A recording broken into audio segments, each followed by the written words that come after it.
Frozen Food Lab, which all it means is that I'm using frozen foods to make my meal. Olaf isn't arriving later. So here's our frozen stuff. We actually got a Thai-style stir-fry mix. It's a giant bag. I won't be using all of that. We have some shrimp, and we have some chopped spinach, and our dumplings. Our broth was actually frozen too. You can actually freeze these. I let them thaw so that I can use them, but that you can freeze them. They become bricks. They're great. And then our non-frozen stuff, I have some fresh green onion. I have some chow mein noodles. I have ginger, soy sauce, rice vinegar, and some toasted sesame. Because everything is already chopped and ready to go, I don't need to really do much prep. I will cut up the onions, but that's okay. Some sesame oil and a lot of ginger in the bottom. You can hear it sizzling, you got it up a little high. I'm just going to go right to the green onions just to get so I'm trying to add some frozen vegetables. I'll add them first, let them start to kind of cook.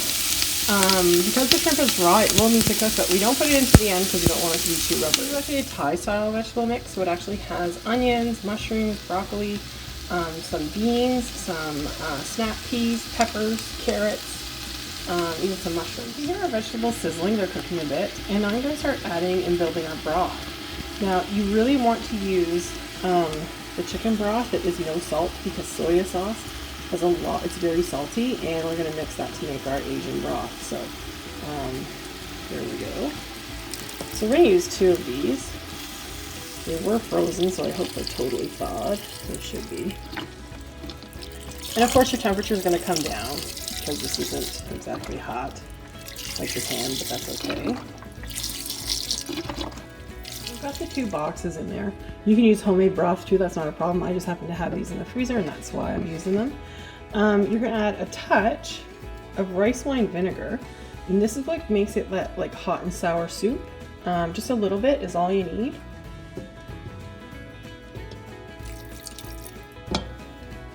And then soy sauce. This is what makes it our wonton soup.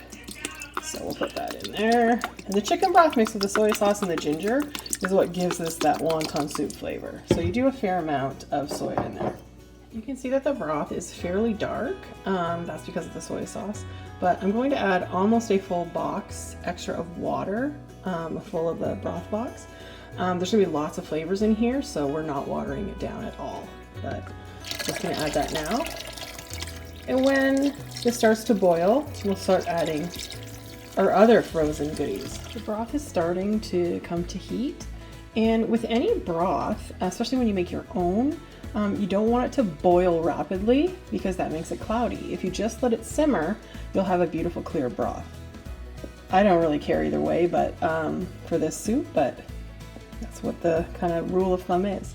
So once this is bubbling a little more, then I'll be able to add our other stuff. So here's the rest of the things that are going in. So we have some raw frozen shrimp. I'm not going to take them out, you can see them there, and they will cook and add flavor to the broth. We have our chow mein noodles. They actually, rather than pre-boiling, we'll just boil them with the soup. There's our dumplings. This is our chopped spinach, and I love this frozen spinach because they come in little cubes, and you can kind of pick and choose how much you need to use at any time, so there's no waste. And then we'll garnish with our green onions.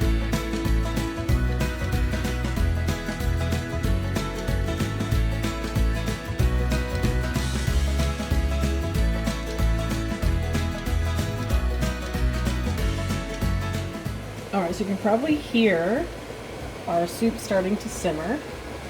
So I'll give it a stir and you can see the steam. And we're just about to add our shrimp. I'm not going to add the whole bag, but we'll put some in. It'll make amazing flavor. And the only thing you have to remember is when you're adding frozen things to hot, it's going to reduce the temperature. So we're going to have to wait for it to come up to temperature again to add anything else. And we don't want it to be rapidly boiling because we don't want the shrimp to fall apart.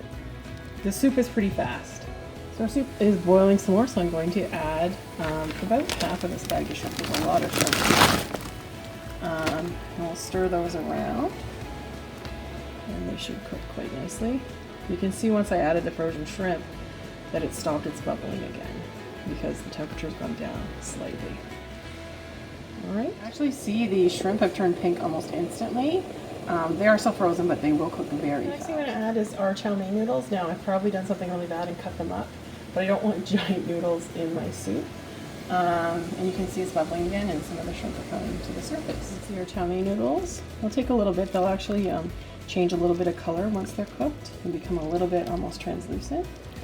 You can see the shrimp really floating, and they're going to give excellent flavor. You can see we've coyed a full soup. It's kind of like a, I don't know, a ramen, but it's definitely a meal of a soup rather than just a side soup. So I'm going to add the last three things, our spinach and our dumplings, and let them cook, and then this soup will be done.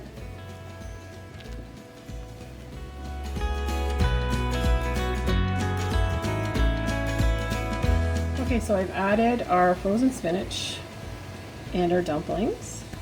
So they are going to, obviously you can hear it not as bubbling as much because they're frozen, but they will cook in this broth and soup, and it will be done very quickly. We're almost ready to serve.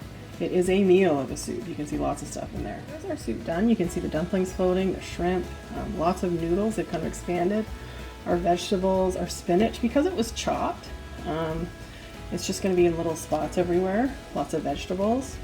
This is going to be a really good soup. I'll show you the finished product in a minute.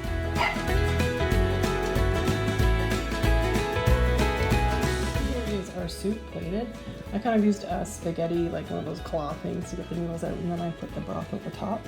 You can finish this with a little drizzle of sesame oil and a garnish of some green onions.